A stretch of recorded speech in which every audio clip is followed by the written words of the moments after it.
Hello everybody. Hope you guys are doing well. So continuing on our uh continuing our journey in learning more about operating systems and its functions. So like we learned a lot about what kernel we said that the kernel is the heart of the operating system, and we said like we studied about different structures of the operating system. Now in this we would be we would try to understand how and when is the kernel loaded and what is the use of the BIOS program. And I would like to so last year around in July in 2024 there was an issue with CrowdStrike, right? I mean that the Falcon update caused the blue screen of death in Windows. So we'll see like why did that occur, and we'll also see like why did it not affect Mac PCs, or why I mean why did it not affect Mac operating system, or why it did not affect the Linux operating systems. Like why these two, although companies use these operating systems as well, right? But then still, why were these two operating systems not affected by the CrowdStrike outage? So the first thing that we are going to learn is about BIOS. Like, what is the role of BIOS, and how is it loaded, right? So let's see. Like, so today we are first to understand. We are going to understand. I mean, where is the BIOS stored, and how does the operating system loaded, and how does the startup of a computer take place? Whenever we turn on our computer systems, or when we click the CPU button, the first program that runs in the computer is the BIOS, or the basic input output system. Now, what's the job of this program? I mean, and where is this being stored? Now, so previously BIOS used to be present in CMOS memory, which is volatile in nature, and this CMOS used to be connected to a circular cell.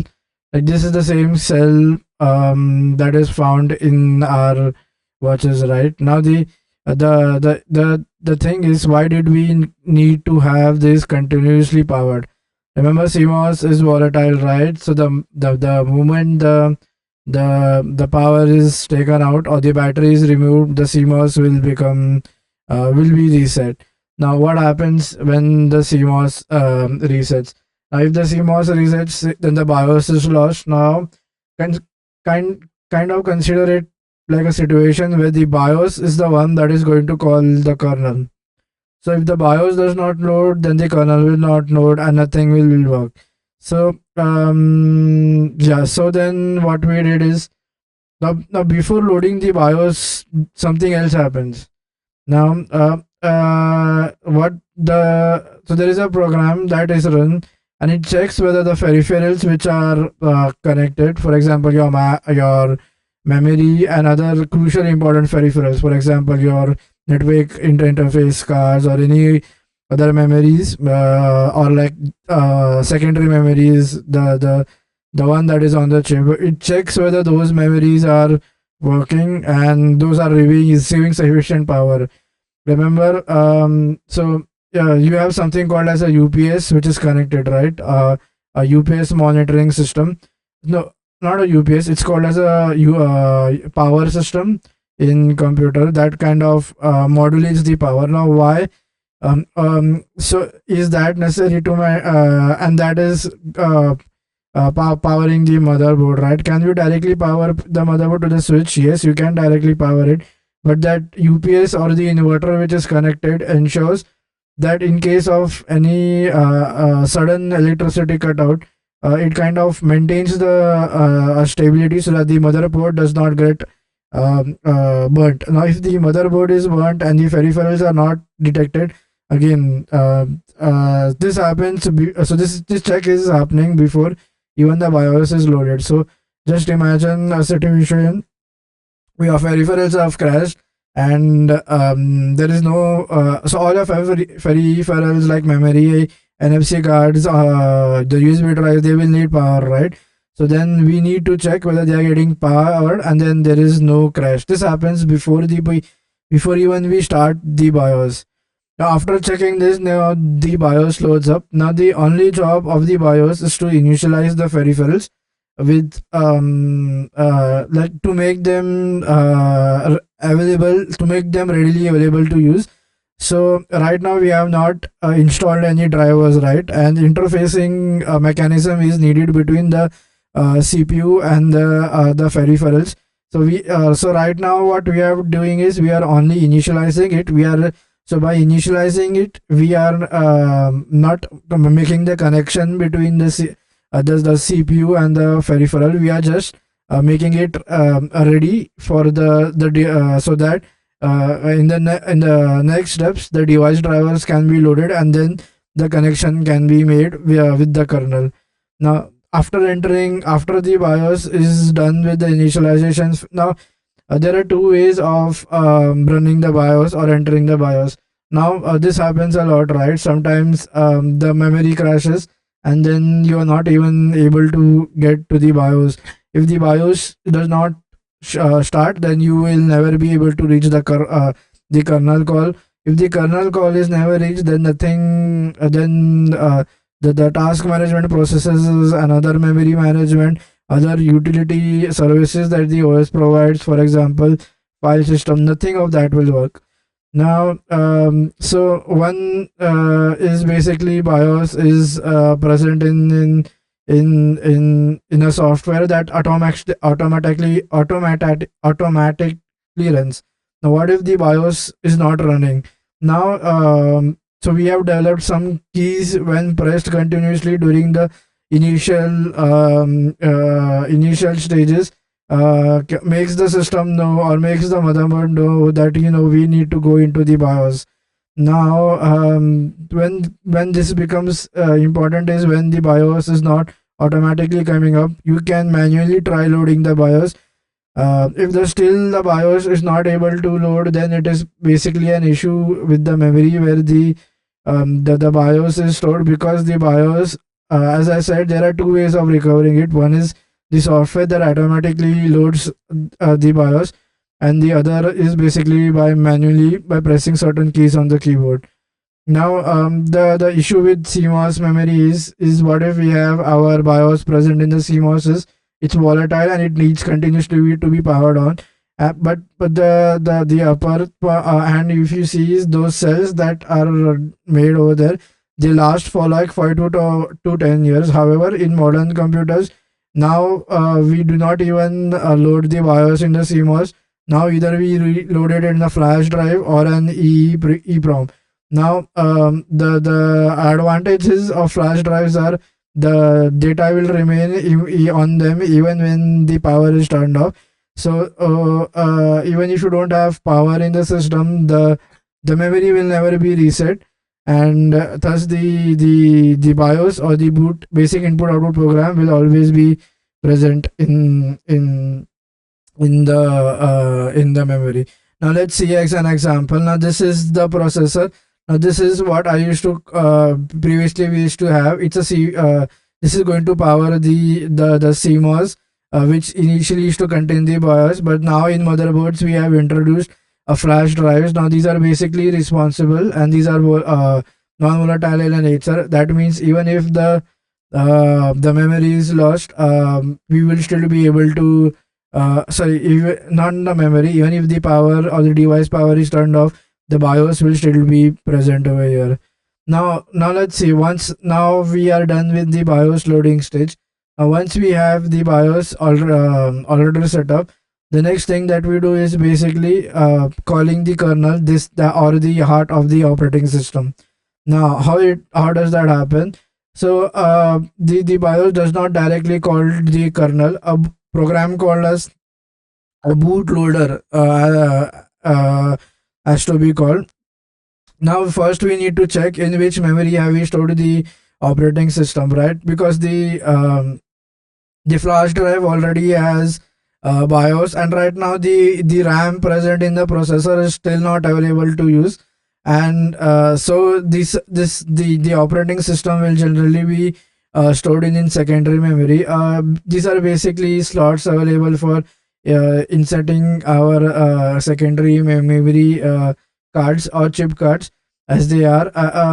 So the one that you, the SanDisk one that you get, that is also a type of a secondary memory, but it is a portable secondary device.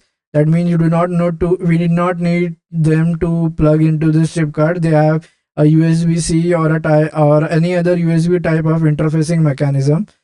So now once the bootloader is given the call, now the bootloader will read this master boot record, and then from the device.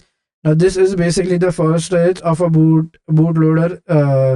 Now this contains the first loader, the first stage, which is basically responsible for loading the operating system. Now remember, the first thing that a bootloader has to identify is where is the operating system stored. Right, it will be present on some disk. So we need to invoke this. So first we need to search for the kernel operating system on the disk. Now remember, if anything has to be pushed to the processor, it has to be brought in into the RAM for execution.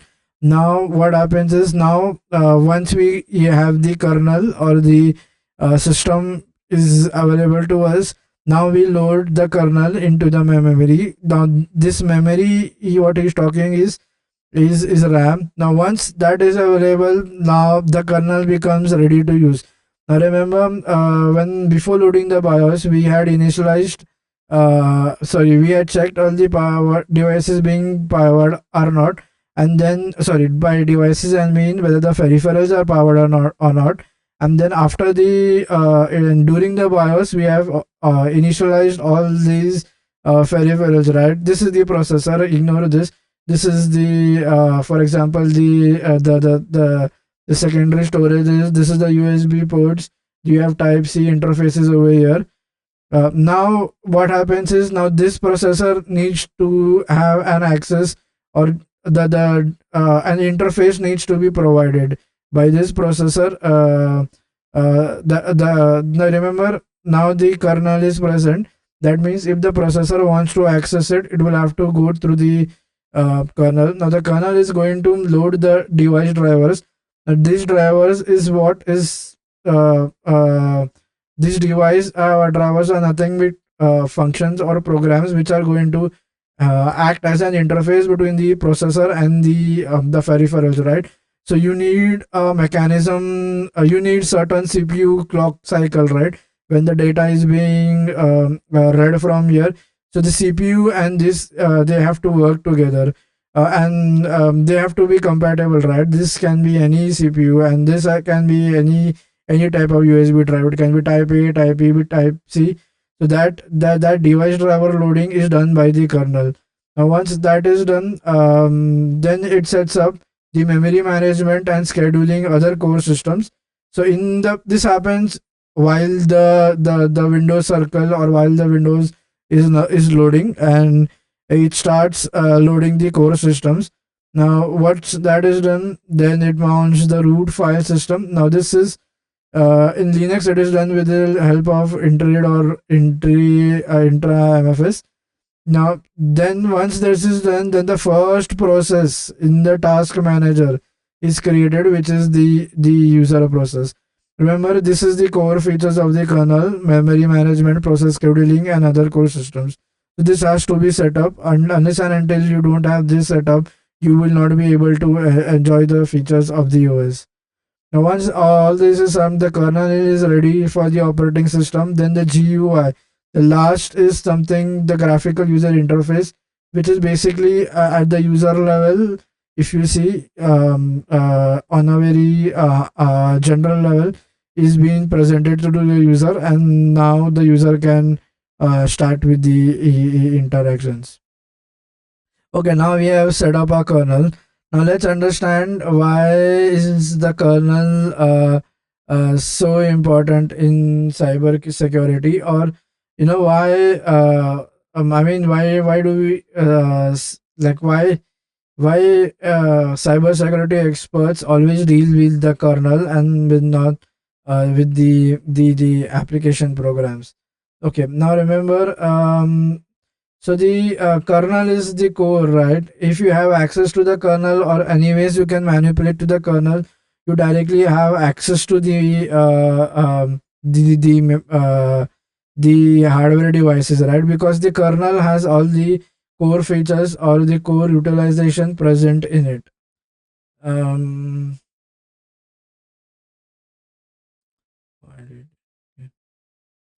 Now, the kernel operates at the highest level of operation, which is basically privileged access. As we said, there are two types of in an OS. We have two types of level or modes, right? The user mode and the kernel mode. The user mode is generally how the user uses the GUIs to interact and create the file systems. Internally, it is the kernel, and then in the privileged mode is how the kernel actually creates that.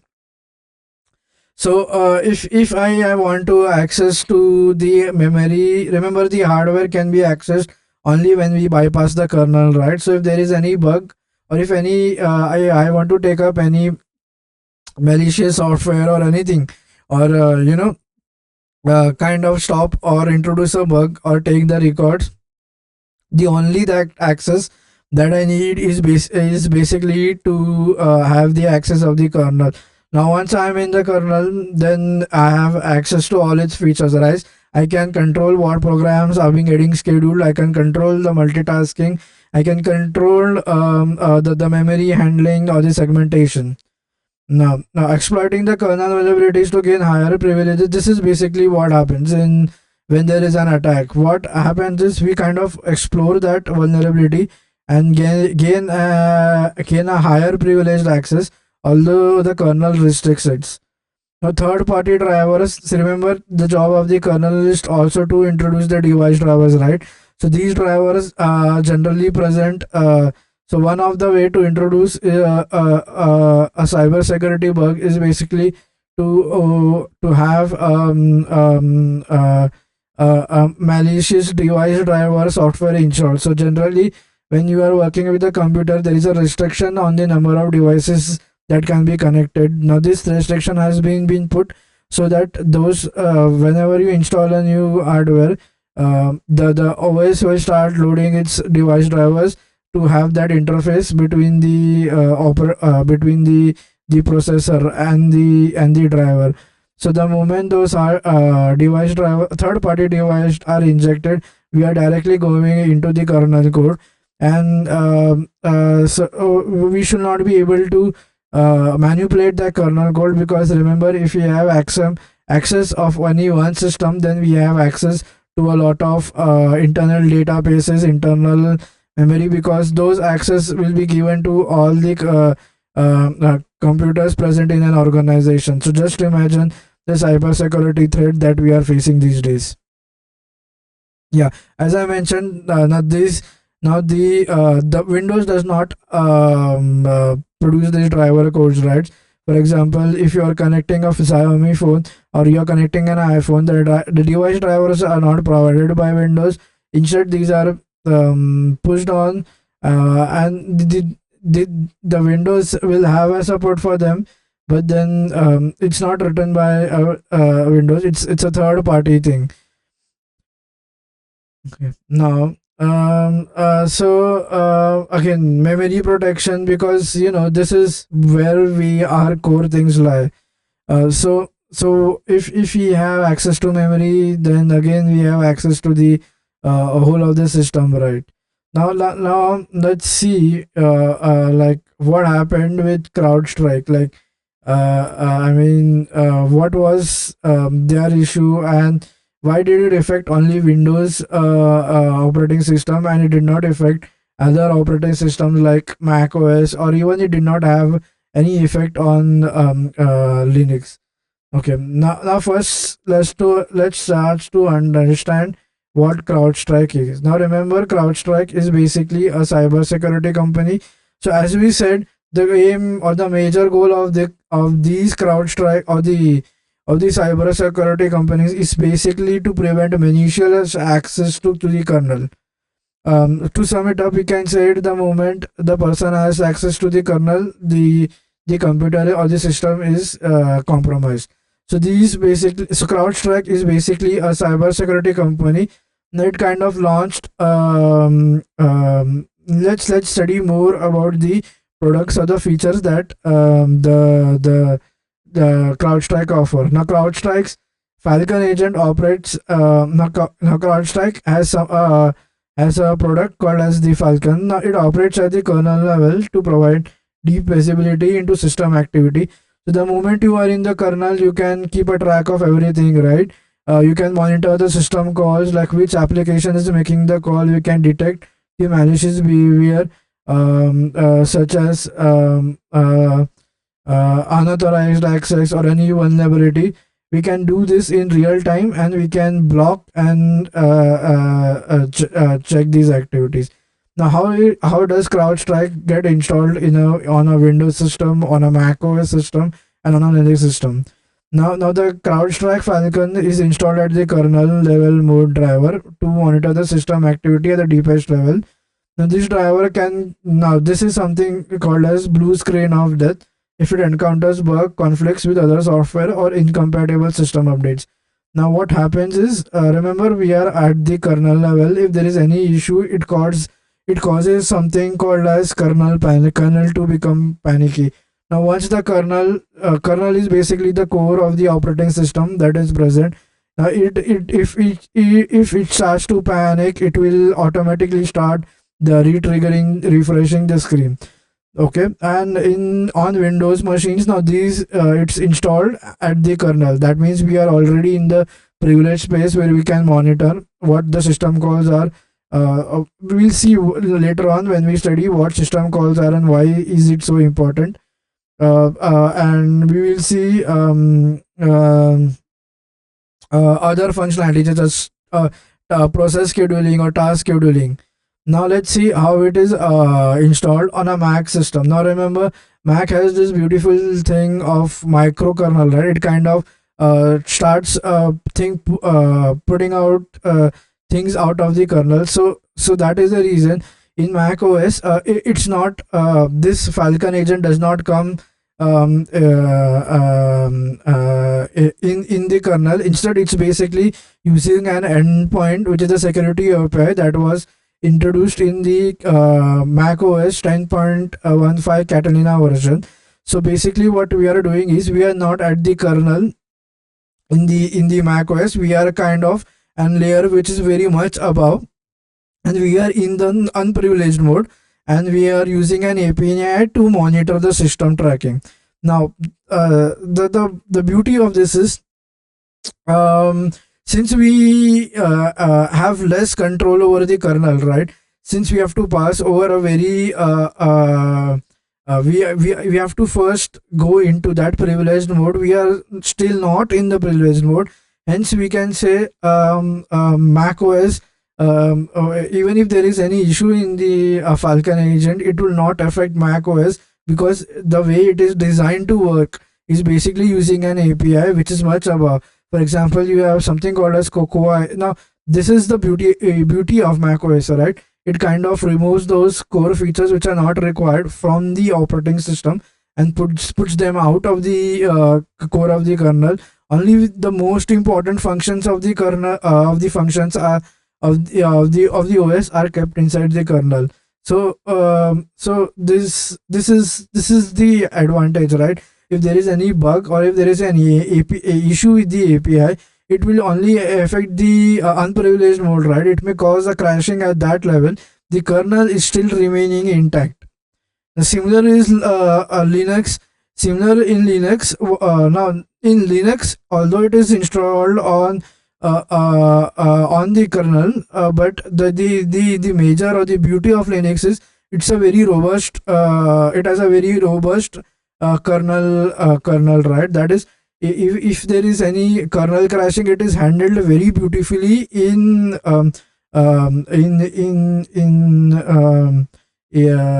Linux operating system as when it is compared to other. So now what happened was when CrowdStrike did that Falcon agent processing.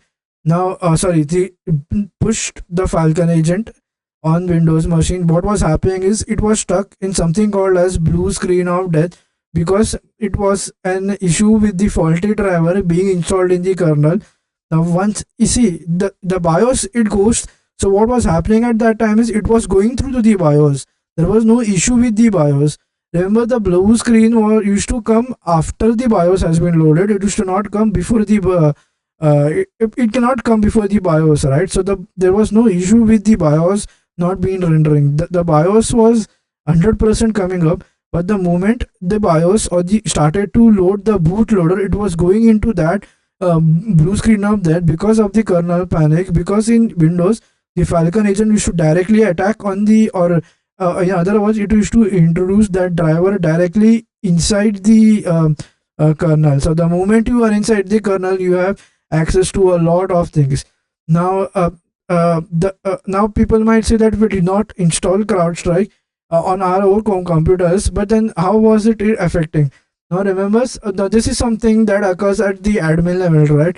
And this is a background process. Now you do not know the your admin manager or or when you are when you get your system from a company, right? The company has in the background tied up with CrowdStrike, and they are working to solve cybersecurity issues so that no information is lost from from your computer. Like your computer does not. Now the cyber security threat that we mean is basically data loss. For example, so mostly companies are business to business, right? Even to business to consumers. For example, if Facebook data is, if someone loses your Facebook data, right, they can do a lot of things, right? They know what you are searching. They can get a visual representation of how your mind works in what hours of the day. They can do a lot of things with that data. Now Facebook has tied up, and it kind of sells its data. But then if you are an organization, the organization, you have very confidential information, right? For example, EY has tie up with CrowdStrike. Now it's an accounting firm. Now you don't want the accounts information of other companies to be leaked out in the open market, right? Certain information are available on Google, that is for general usage as per country laws that every company has to update. But then there are certain very sensitive information, like which cannot be put out on net, right? So you don't want that those information to be lost. So this software are basically installed at the admin level, and the push is made to all the computers. Even though you might have not installed it, it's running in the background, and in Windows system, which specifically it's operating at the kernel. So because of the faulty driver that the Falcon agent introduced at the kernel level, it was crashing and going into a blue screen of death, which is often termed as a BSOD. Now I just googled, and I see these are so out of the Fortune 500 companies that we see today, about 298. Now if you do half of 500, it comes to 250. So more than half, like more than 50% of the companies today available are using CrowdStrike. Now some of the most famous are UI, as I said. Then this is a work at home job board. This is basically based in Canada. Then there is remote worker CA. Again, this is a California based. It's a recruiting company. Now you have Mindpoint Group again. Then you have Strata Scale, Microsoft, a big company. You have Integrity 360, Trust, and many more. So like 298 more so 500 out of the first Fortune 500, 298 companies are making use of this CrowdStrike. Hence, whenever we are working at a kernel level, we in Windows, we need to be very careful. because any faulty drivers can just cause the to crash. And moreover, kernels in Windows operating systems do not have a very strong and robust error recovery pattern. Hence, we often, if there is any issue, we will always get stuck in that blue screen of them. Okay, that's all for this lecture. Hope you guys like this. I just wanted to brief you, since you were doing with operating systems, and since this CrowdStrike because of this CrowdStrike we all had a day off, right? So I just wanted to brief on how, since it was a tech issue, I just wanted to mention like what was the overview of that issue. There are many more nitty-gritties to be touched on, but then it's beyond the scope of this. So in a nutshell, it's very easy to understand why did the Windows kernel fail, and why did Mac OS does not fail, and why does Linux does not fail. Because Mac, again I said, it has taken out of all those non-essential features, right? And it kind of uses that API calling between the kernel and the hardware. So hence, if there is anything issue, it's still at the unprivileged mode. We are still not having any effect on the kernel. And in Linux, as I said, even though it is installed in the kernel in the Linux, but Linux has a very hard and robust kernel error handling software. So even if even though it occurs over even though a faulty driver is present in the kernel, but the kernel is made developed in such a way that it is capable of handling those errors. So yeah, that's all for this lecture. See you guys in the next one. Till that time, take care. Bye bye.